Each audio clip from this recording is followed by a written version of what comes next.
Is it true? Am I live? Are you there? Yay! Welcome. Another day of Bhagavad Gita Sadhana, focusing on the concept of Samatvam. And we are nearing the end of our deep dive into the topic of what are challenges to Samatvam. That is, what are our challenges to truly being comfortable, being authentic, just expressing ourselves as we are in any situation and in every situation. This is one definition of mastery of yoga. You're just yourself because you were created for a specific reason. And that's the focus of today's aspect of these challenges, to just being ourselves and being okay with that. You may have heard of weaponized incompetence. That's a phrase that's been used a lot lately, where people don't want to do something. Instead of going, yeah, I don't want to do it, or just sucking it up and doing it, they passively aggressively go, well, I'm just going to do it so badly nobody else will ever ask me to do it again. And we're not looking at incompetence, but insignificance. That is embracing the idea that we are insignificant, and then perhaps in some ways, and I hate to say the word weaponized, but milking that. For example, we see something in the world that needs to be addressed, and we say, what can I do about it? I'm only one person. I'm just going to let it slide. We see opportunities for growth, and then we say, well, who am I to grow? Why am I so important? Why do I put my needs ahead of others? I'm going to let it slide. And it's the martyrdom that comes out of fear, like fear of really knowing and realizing who we are versus true self-sacrifice. And you may notice that in others. You may feel that in yourself. A great opportunity comes up where you can do what you've wanted. And then you go, I'm not ready. I'm not worthy of it. Some of you don't have that, and I applaud you. But some of us, many of us do, even on a deep level. This idea that we're just some small speck in a huge cosmos. And while we are indeed that, Tantra and yoga says that actually we have the whole cosmos inside of us. Whatever we do affects the whole cosmos, whether we believe it or not, even if it's in just a tiny way, like the idea of a butterfly flapping its wings in one part of the world and causing tremendous weather effects in another part of the world. You are significant. Tomorrow, we kind of celebrate our significance and have the opportunity to ask for whatever we think will help us get out of our own way. And that day, as I'm recording it, it's tomorrow's Mahashivratri, which actually means Great Night of Shiva. So it's actually celebrated in the evening and nighttime. But I'm talking about it now because I know some of you are like a day, I don't want to say behind, but on your own schedule. And I want to make sure that you have an idea of how to tap into what's said to be the tremendous power of this particular day. A story, but of course. Now, we'll relate it to the Bhagavad Gita because it's said that Krishna and Arjuna are best friends in the lifetime of the Gita, but they've also been best friends in lifetimes before, and they will be best friends again through eternity, whatever form one takes. And this can be exciting because many of us think as humans, we're insignificant compared to the great divine forces. But those stories show that the divine wants to be our friend. It really does. And Lord Shiva, it is said, had his wife and had incarnations of his wife. And there are so many stories, but I can't get tempted to go into those. So we'll focus on Parvati. Parvati was born as a princess to a master of the mountains. And she decided from a very early age that Shiv was her husband. And people, of course, poo-pooed that. Oh, you're just a human girl and you're so young. How could you possibly know this? And how could you possibly aspire to be united with the greatest force in the whole universe? And yet, Parvati persisted. She didn't listen to those naysayers and the tales that are told of the obstacles she overcame and of people trying to dissuade her are just tremendous. And she kept going because she believed in her own significance. And finally, she did get to approach Lord Shiva, who was deep in meditation. He was mourning the loss of his wife's incarnation, and he was still affected by it. And Parvati approached, did enough austerity, did enough penance that Lord Shiva finally opened his eyes and recognized, oh, that's my wife again, just in a different form.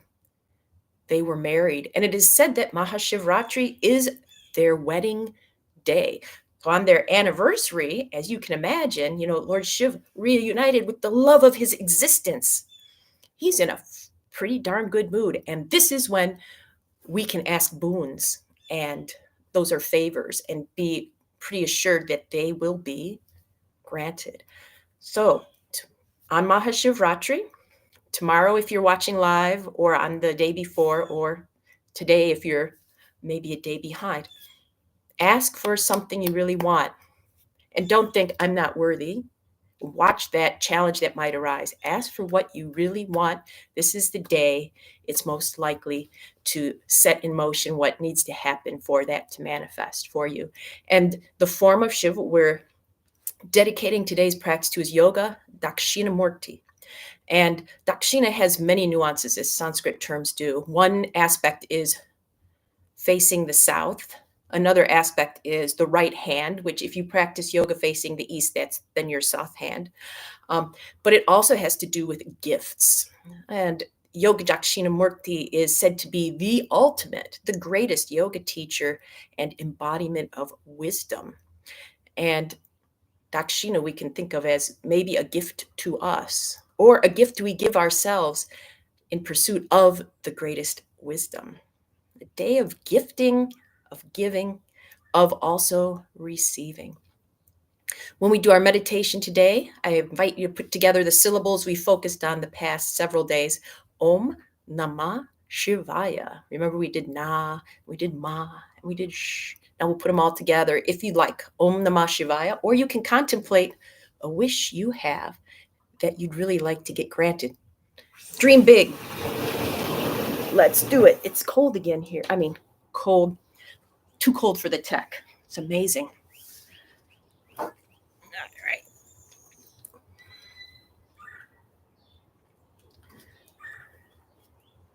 And I'm going to do my practice facing the south.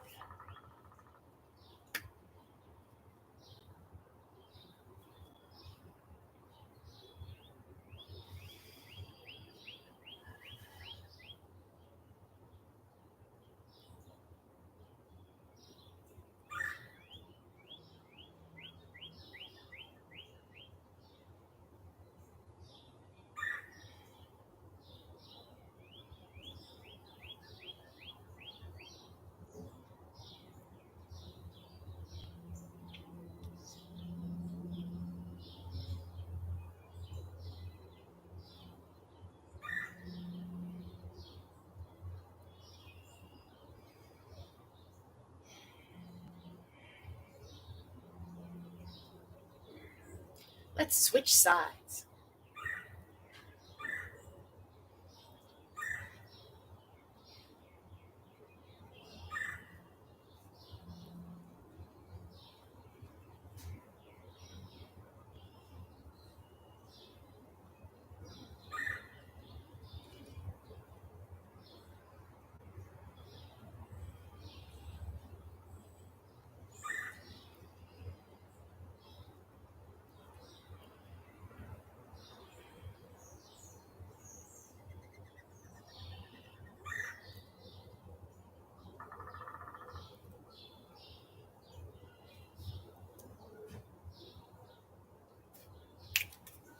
All right, let's do it. Om Namah Shivaya. If you'd like, Yoga Dakshina Murthy is also associated with the Jnana mudra, thumb touching, index finger. You can use that and perhaps contemplate what you really, really want.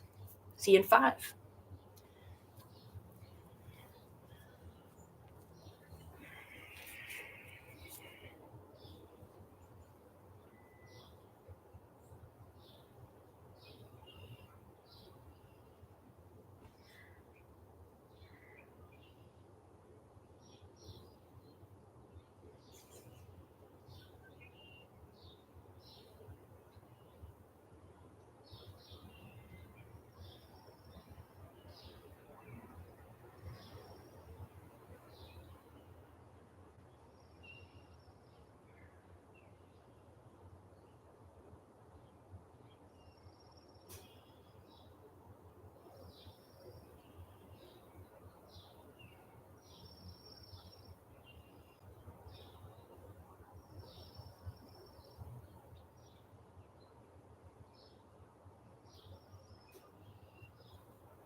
Welcome back. Great to have you. So if you'd like to learn more about the story of Mahashivratri, there's a link in the summary that takes you to a blog that gives you a little more detail on this version of the story. And toward the bottom, if you'd like, you can still join us for Mahashivratri on Friday, March 8th, 2024. And use that link. It takes you to the workshops page. You can click on the workshop, and it might say this event is full, but people's schedule shift at the last minute. You probably will be able to get a spot. This is a great time to practice. If you want to join, ask. Let me know. You'll have a place to send me an email, and you can say, I want to come, and I want to come either online or in person, and ask. And let's see what we can do, because you are significant to me. Okay. Have a significant day. Ask for what you want. I would love to see you tomorrow. Bye.